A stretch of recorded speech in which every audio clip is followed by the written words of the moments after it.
Pasukan Rusia kembali melancarkan serangan presisi di arah Kharkiv dengan menghancurkan sebuah bunker militer milik Angkatan Bersenjata Ukraina beserta personelnya.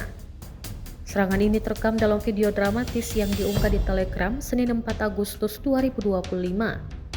Dalam rekaman tersebut, terlihat jelas aktivitas sejumlah tentara Ukraina yang mondar-mandir di sekitar bunker.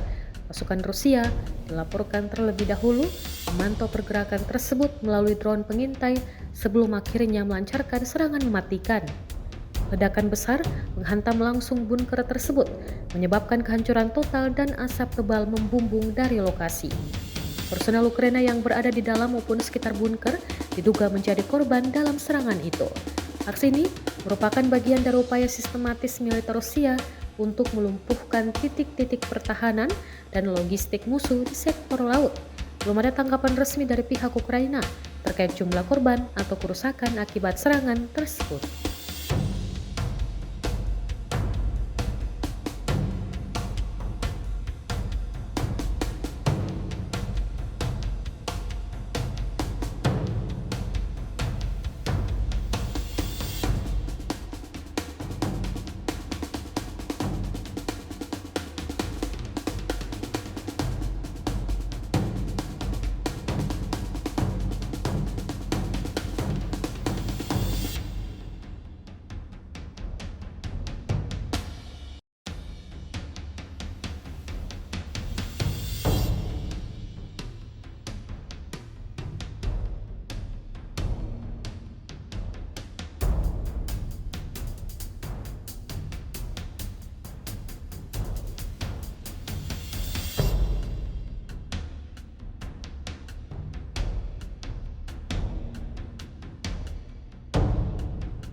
Download Tribun X sekarang, menghadirkan lokal menjadi Indonesia.